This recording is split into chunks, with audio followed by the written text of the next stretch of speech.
It's time to get it, and you know how we get it.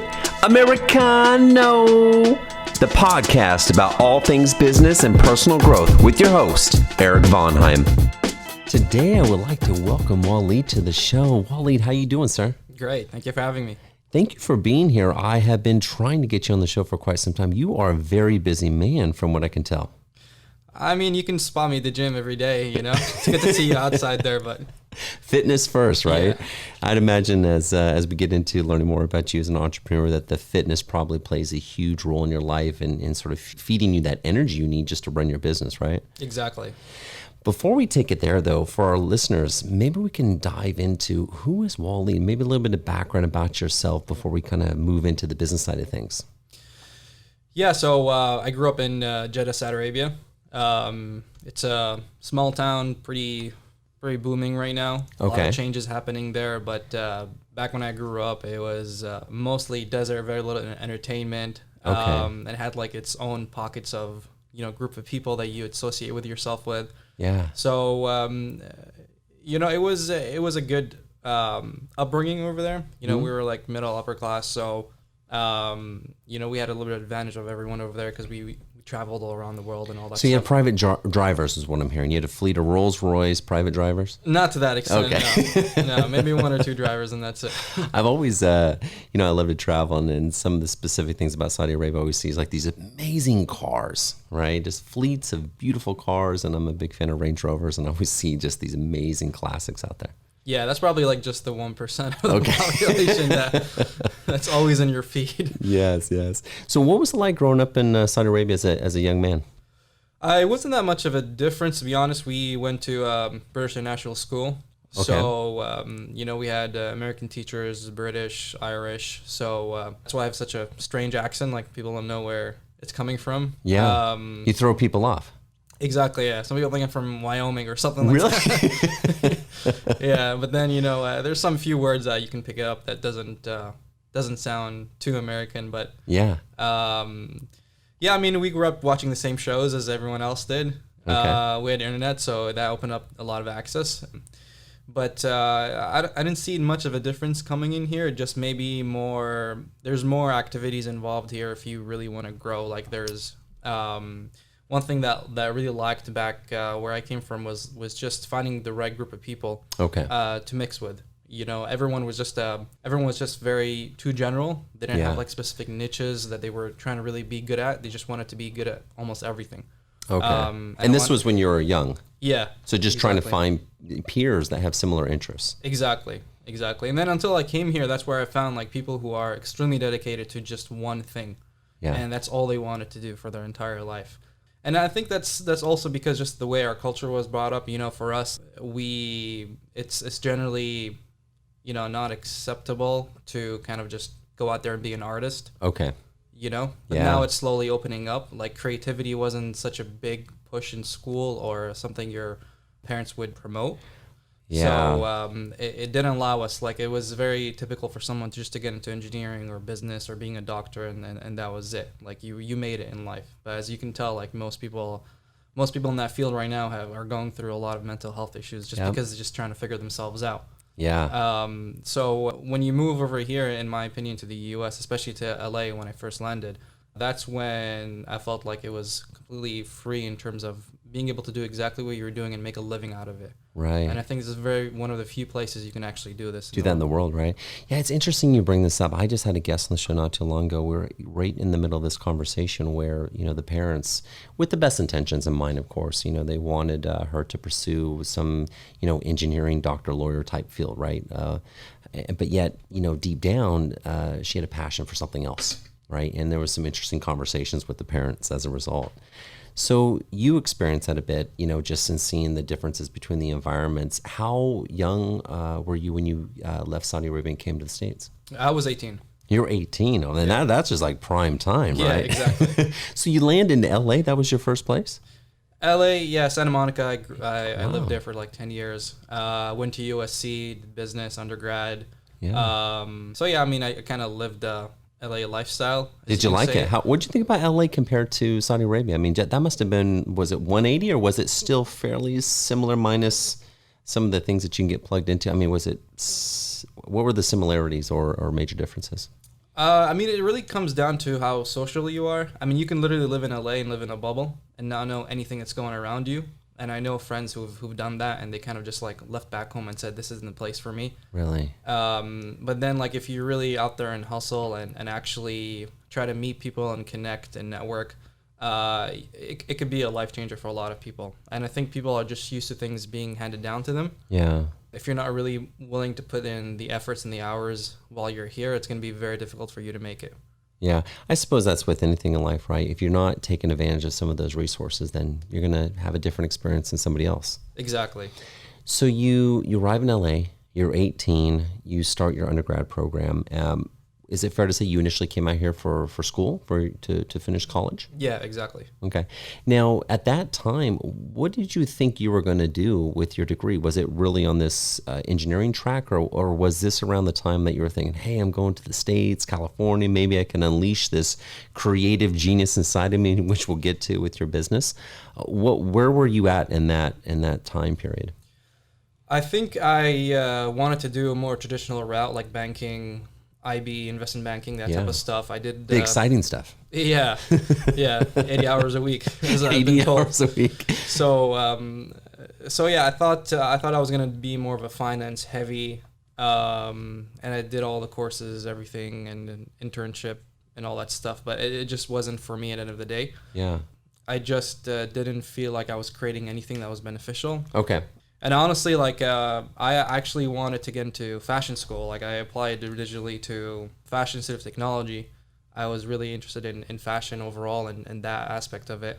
But I never got in. So that kind of crushed banking my to fashion. Yeah. Those are two different worlds.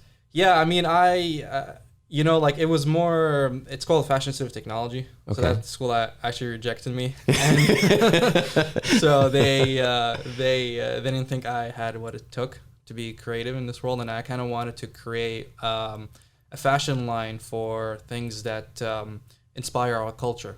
Okay. So that was my initial kind of field I wanted to get into, but I'm like, I never had the support of it.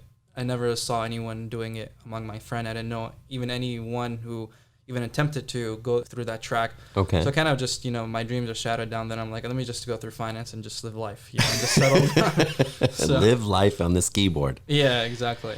So now, where did the fashion component come from? Was this something that you just had in you for many years going back to Saudi Arabia, or was it really when you hit the LA scene, you really got enamored with fashion? Because I know LA is there's a lot of that there. Yeah, I think I was always interested in fashion, even when I was in Saudi. Okay. My parents used to always go to London, and London's like almost the second capital fashion city of the world. So, I was always inspired of creating something really unique, and I felt like it was an easy entrance into getting there. Yeah. I used to grow up watching the fashion runway and that type of stuff. Like those things were extremely cool for me to watch. So I really wanted to get into just creating awesome like outfits and really? For men. Yeah. So you would watch these runway shows, because sometimes those outfits are wow, like they're just some of the designs and what the designers bring to the table are really out there in terms of the styles, right? Were you drawn to just the creative nature of that, or were you thinking you'd like to create a line that was a little bit more practical? No, I was definitely a lot more practical than anything else, especially for men, because I always struggled finding jeans that fit perfectly, especially for heavy power lifters. It's just now all of a sudden in the last 5 years, people started to create jeans that are stretch, four-way stretch, and being able to squat. Like back then, I had that idea, but it's just I never was able to find the right people to help me put it together. So it was more of creating something that I had a problem with, right? And I knew a lot of people had the same problem. So I was never satisfied with anything that I purchased, because everything would shrink. That's just the problem with the cotton nowadays, right? Yeah, exactly. A lot of clothes shrink, and you make a good point about clothing that is functional and really designed and catered towards people that are in specific niches, right? Like CrossFit, to the point where you're working out, and it's just different body types, right? Different movements. So you have always had this creativity in you. Yeah, I always wanted to do something different than everyone else. I always wanted to do something unique, so be the first of anything to create. And I wasn't scared to do it. I just never had the right resources or the right mentality and people around me to see that can happen. But once I see someone that's able to do it, that's where my drive starts to kick in, and I start to chase that person down. I like that. I like that. Where does this creativity come from? Did your parents foster an environment of creativity, or somebody in the family, or was it just you were sort of a lone wolf out there? No, I think it's the opposite. I think it's just the frustration of lack of creativity. I think it can go two ways. I think you can grow up being in a very creative household, or you can grow up in being with zero creativity, and once you discover that you can be creative, your mind just starts to blow up. And I think the latter is actually more beneficial, because it's just there's so much things that's trapped in there, and all of a sudden once you see like the tunnel, like you want to explode. You catch on fire. Exactly. You've been repressed. Now you're ready to just go out there and get it. Exactly. So bring us forward a little bit. So you are working in the financial industry. You pursue something around fashion. You get rejected. You're back in the finance world. And then at some point, it's my understanding, you get into real estate? Very brief time. I wanted to get into commercial real estate. Did a few positions here and there with some Hollywood companies, but it just wasn't for me. Okay. I'm not a math type of person, numbers type of person. So it just didn't feel like I can actually grow. So as soon as I landed the position, I automatically just left it. I was like, this isn't for me. You just knew. Yeah, right away. Just your intuition told you that this is not for me. Exactly. Next. Yeah. Now let's talk about that next. Is it a pretty clear path from that point? You take a trip and then discover what you really want to do and what you're currently doing today? Yeah, I mean, I'd rather, even though I kind of knew I wasn't going to like it, I wanted to see why I wouldn't like it. So I wanted to give myself an excuse and a reason to leave. Okay. And just automatically, just the type of people that was involved in it, it was very kind of, 9 to 5, after 5, you go out and drink, and then you go back home. It's kind of like that type of mentality. Yeah, rinse and repeat, right? Exactly. So it wasn't really for me. I wanted something much more challenging. I wanted something that kept me up late at night, and something I can work with people nonstop, run around the clock. And I think the only position that allows you to do this is entrepreneurship, because you can hire people Yes. all around the world and work for you around the clock nonstop. So your goal is not to sleep? My goal is to make money while I sleep. Okay, I like that. Develop that passive income. Exactly.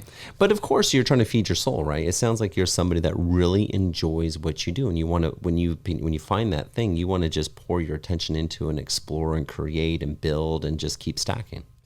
Yeah, I mean, just focusing on that one thing and putting all your energy towards it, and really exhausting every type of resource until you reach to a point of failure. Yeah. I think that's where in the position I like to be in. Like I intentionally like to fail, and I know that I'm going to fail, but that gets me closer to the success. Yes. So even starting the business Desert Farms, there were so many rejections where I thought this is definitely not going to work out. Everyone thought I was crazy. I even pitched it to the university, and all my students started laughing about it. So it wasn't like the best or the funnest experience, but I knew that if you cook it well and you package it and brand it, and we can talk more about the marketing aspect of it, you can make anything into really cool and hip. Absolutely. And I want to definitely move into that subject right now. But before we do, I want to talk about how you arrived there. So it's my understanding that you actually took a trip to Saudi Arabia. And on that trip, you had experienced the camel milk out of a plastic bag. Do I have that correct? Yeah. Tell us about this story, how this sort of came to be and what happened next. Yeah, it was just one summer visiting back a family member, and I was approached by a friend that offered me a bag of camel's milk. And I initially requested to drink raw milk, and I couldn't find it any place in Saudi. Okay. Because I was a huge raw milk fan in California. What is raw milk for our listeners? Raw milk is basically milk that hasn't been pasteurized or homogenized. So it retains all the nutritional properties of basically like the properties that's found in colostrum, which is, high levels of lactoferrin, immunoglobulins, cytokines, like all these immune boosting properties are kept intact. Okay. So raw milk is actually the most beneficial superfood in the world, in my opinion. It's the first food we humans consume when we're born.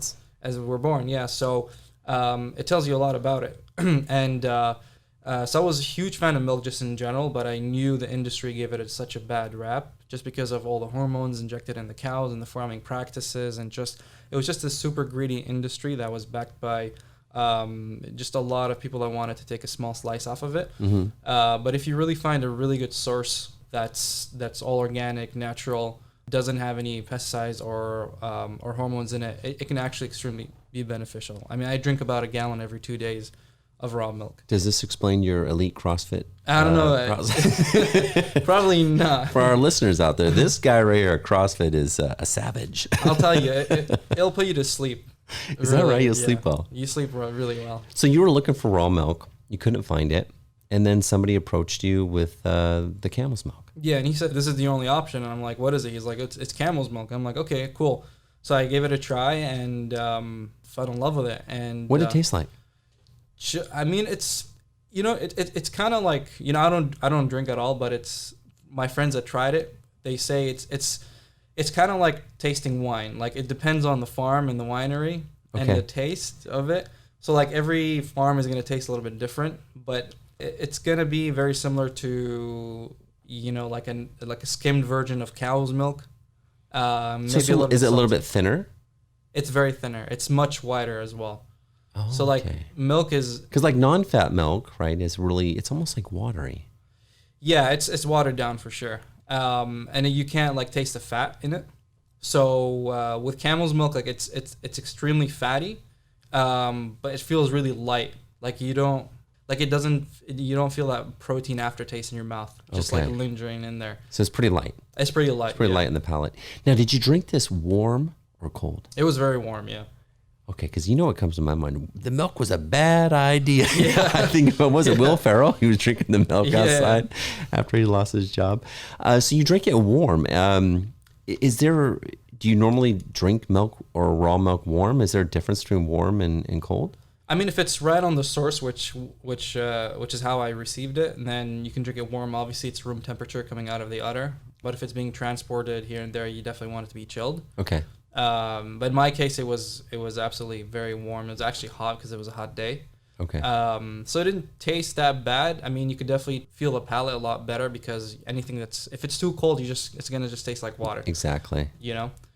So the taste was really good. I mean, that's what caught my attention. And then I'm like, I wonder if this is available in the U.S. That's the first thought that came out of my head. So you went from taste to, is this available in the U.S.? Exactly. And so this is prior to you thinking, what are the nutritional benefits? Because, and I bring this up because in your mind, you were looking for raw milk and you were very familiar with all the nutritional benefits of that. But you immediately went to taste because you thought, man, this tastes actually pretty good. Consumers might like this. Yeah, because with every packaged food, I think number one thing is taste. And I think if it tastes good, like you can probably market things the other way around, even though it doesn't sound too palatable. So I was more concerned about how does it taste before its nutritional benefits. Yeah. As a marketer, because you can always do research and like find ways to where it's extremely beneficial to some people. Exactly. But if it tastes bad, and then you have that, and then you have the fact that it's camel's milk, it's like two things you have to convince them on, right? But if it tastes good, hey, exactly, we can get past the camel's milk. Yeah. So you go off on this journey to create this. You get back to California at some point, right? Yeah, I just stayed there for like a few weeks, probably 2 weeks maximum. I go back. I was still in school. I think probably my final year. And this was on your mind, camel's milk, that experience you had. So when you touched down back in LA, do you just go off on this little nighttime project, just, searching, exploring, trying to figure out what this is and what to do with it?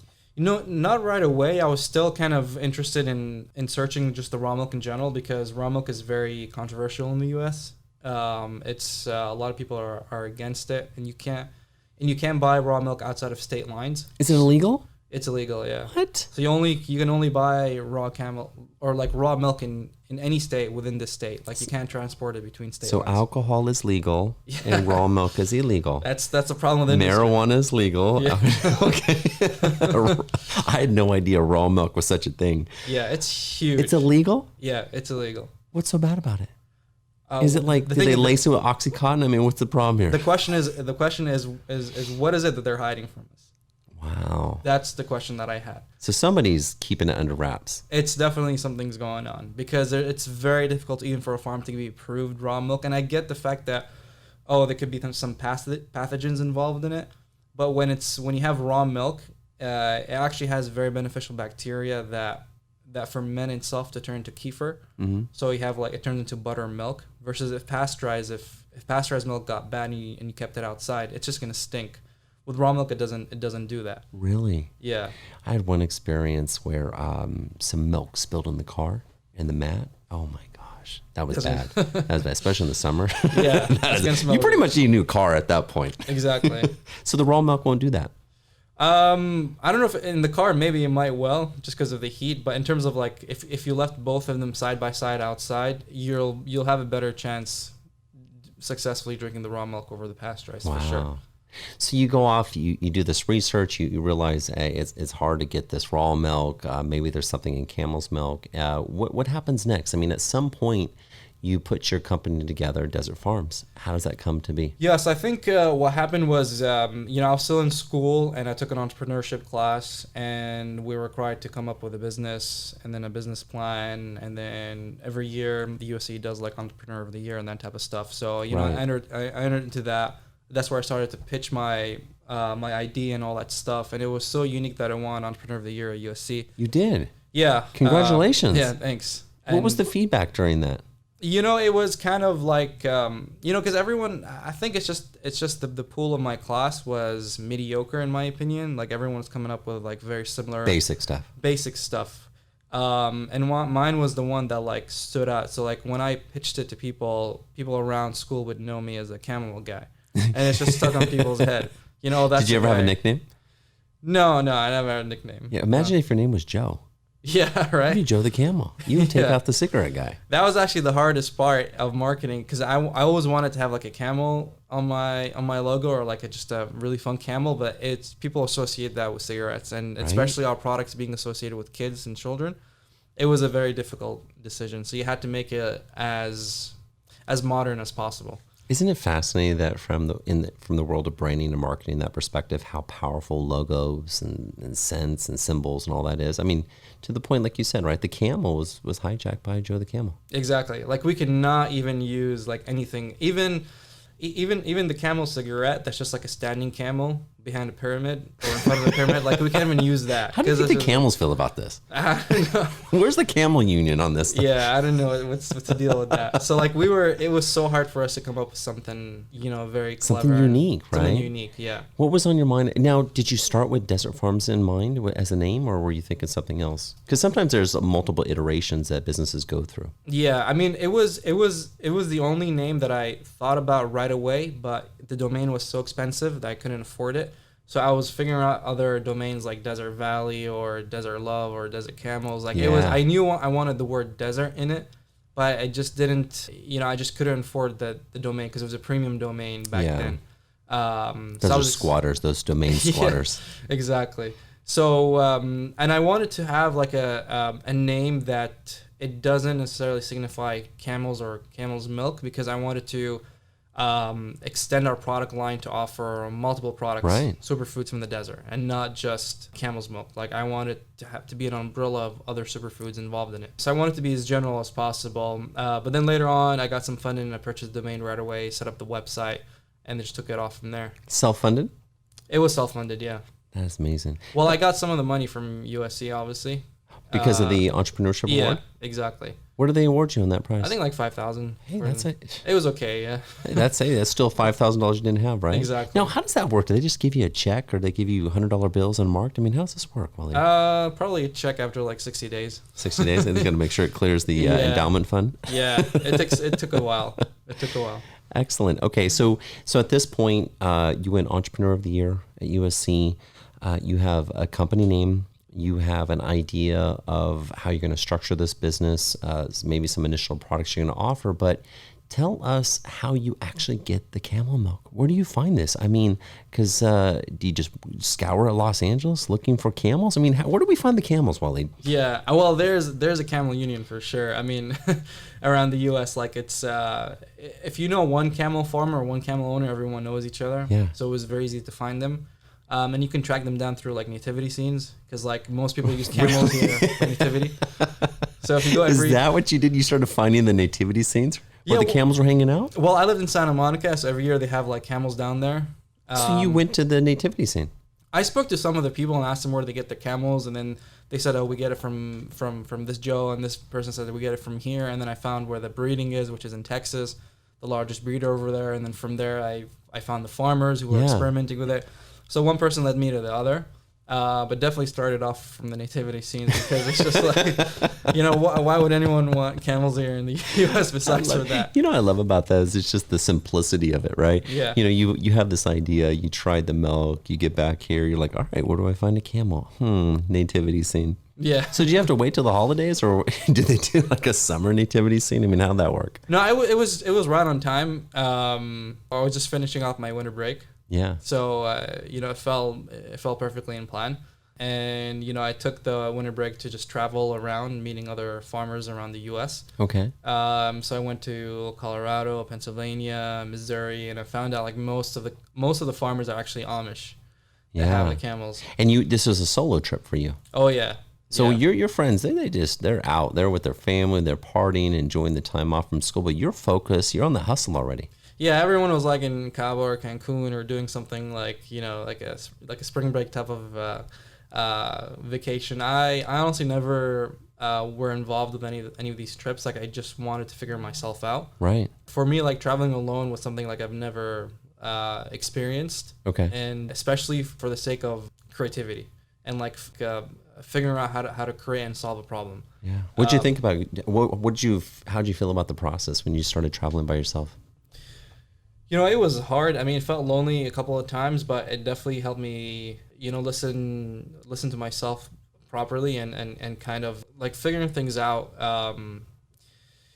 It was I mean, there was definitely like a lot of challenges along the way. I definitely wasn't prepared for the trip, like from not even bringing my driver's license to rent a car to like just weird things happening. Little things, right? Little details. Yeah, exactly.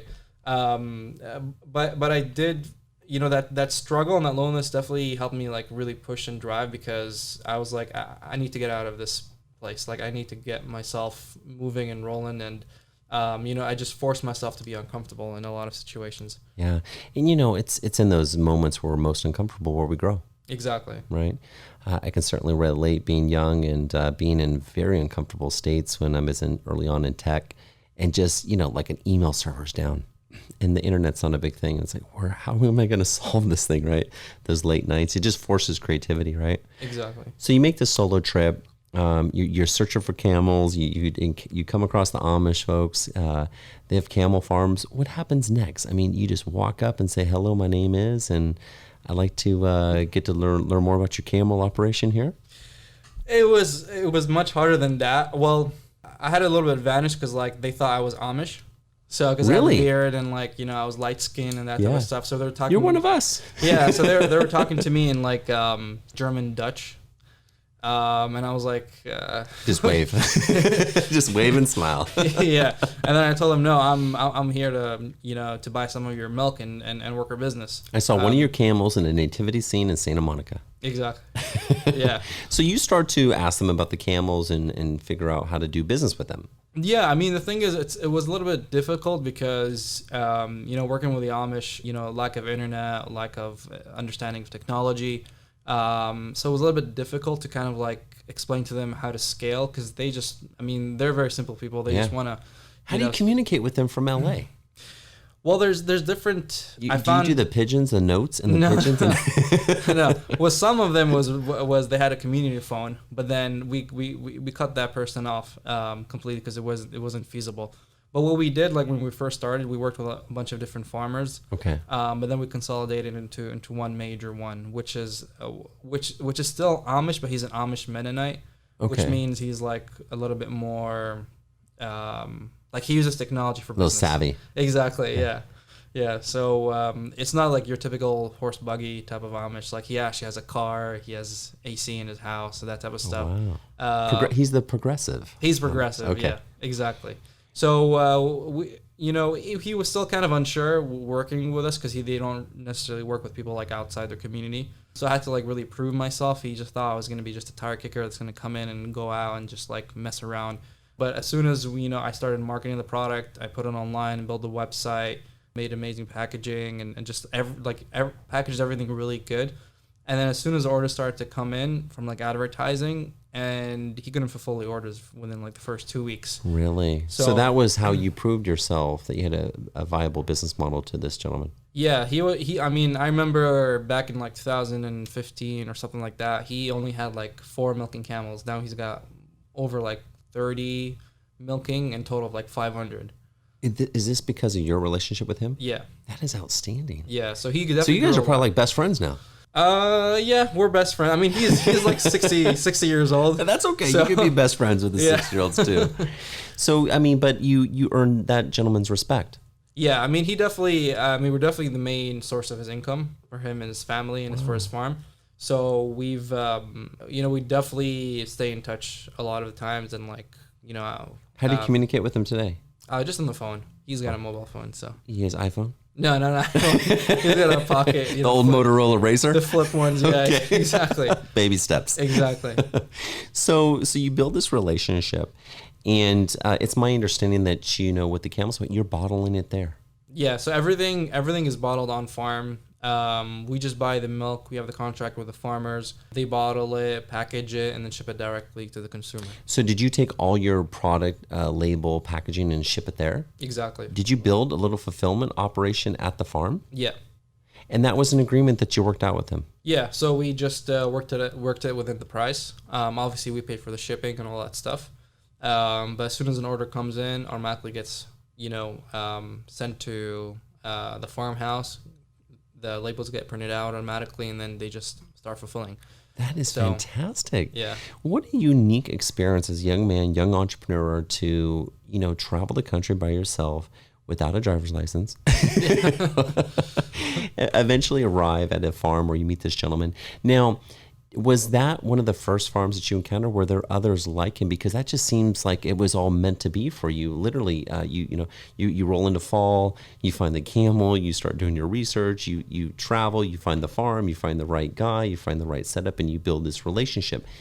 It seems like it was just meant to be. Were there some challenges in that process? I mean, did you go through multiple farms and find some people that were not? Yeah, it was like a total of like a week trip worth of driving. So I think I started off in Ohio, then drove up to Pennsylvania, and then... Is that where they're all hanging out? Pennsylvania, right? Yeah, Pennsylvania is like most of them. And then drove back to Missouri, and then back up to Colorado. So it's a full like road trip. Wow. Did you document it with photos and different things? Yeah, a lot of photos. And a lot of the photos I took, that's on my website currently. So it was just pure, guerrilla marketing, just me and myself and my iPhone, and just taking pictures and interviewing farmers and asking them like what do they need to make this happen. But there's definitely was a lot of challenges. I mean, some people just didn't have the right setup.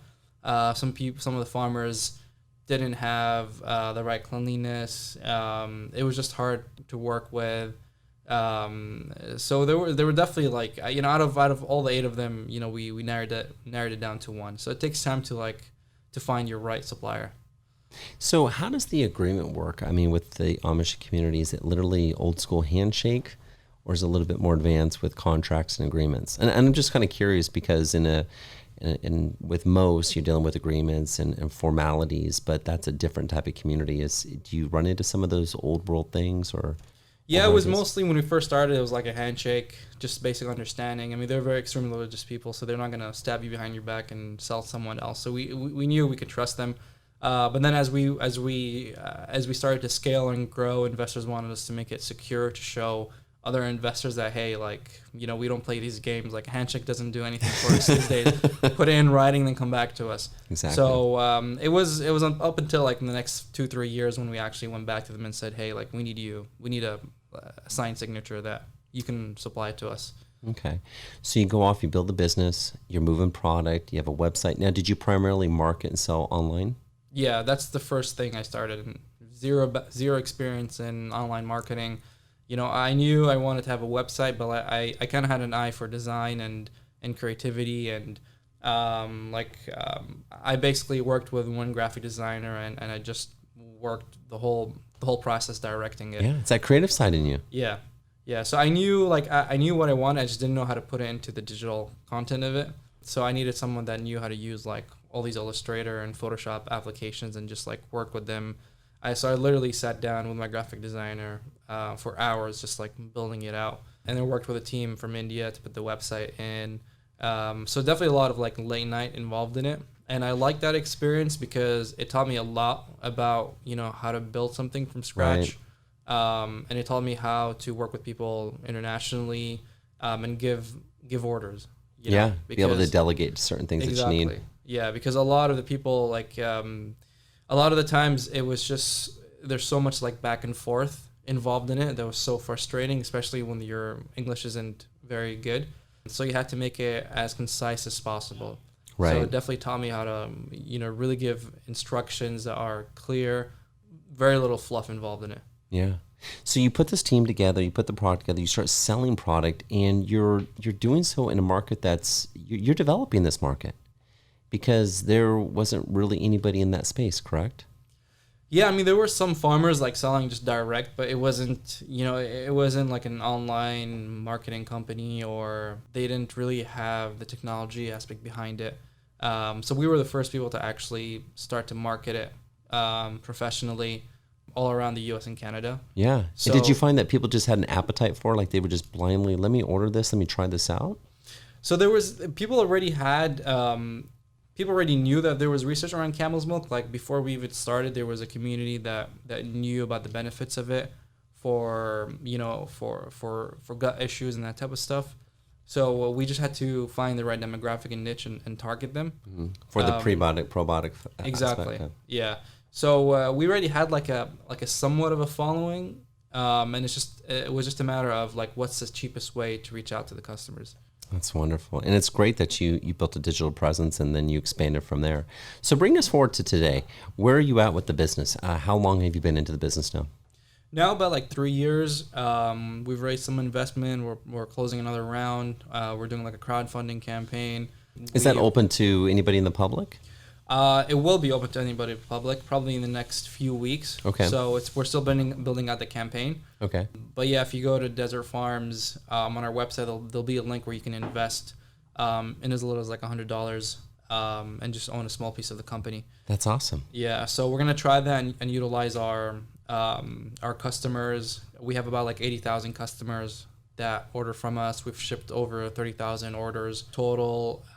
So I mean, we're definitely growing, but our main focus right now as a company, over the last 3 years, we've researched who our customer base and what they actually want, and figured out that most of the people are using camel's milk as an alternative to human breast milk. Interesting. Yeah, and so safe for babies. Exactly. So what we wanted to do was create the first ever infant formula made from camel's milk and replicate it around the micronutritional profile of human breast milk. Okay. So we've worked with a lot of scientific consultants that worked with like the Honest Company and Infamil and Similac and poached them and helped us to put together like a good database where we can identify some of the nutritional deficiencies of each child based on the health of the mother and the way the baby was born. And those are usually two factors that affect the nutritional deficiencies. So if a baby was born through C-section, preterm, or vaginal, right, they might not have the same nutrients as other babies. So most infant formulas on the market are one size fits all. Right. They don't address the deficiencies a lot of these parents have. Based on the birth and the health of the mother. So if you have like HIV, or if you have something that's transferable to the child's going to be affected by it as well. Mm-hmm. And that's what nobody takes into account. And, me as an entrepreneur, and I look at what trends are coming in, I see two things. Millennial parenting is absolutely growing. Parents, our age are always looking for the best, and they want nothing but the best for their children, right, and willing to spend a lot of money. And also personalized medicine and personalized nutrition is definitely growing. So we wanted to make sure it's personalized for each baby.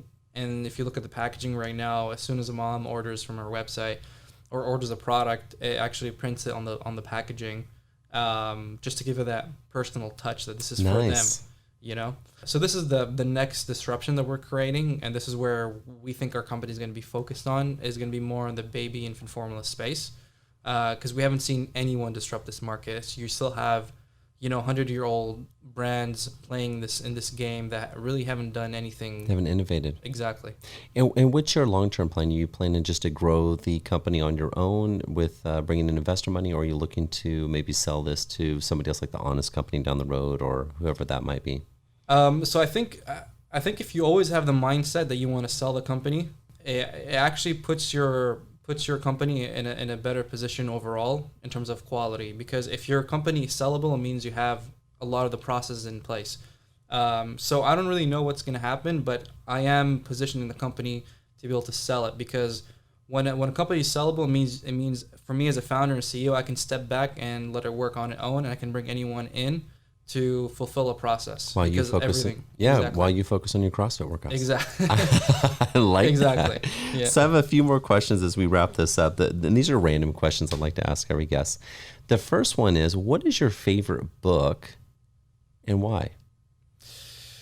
That's a hard one.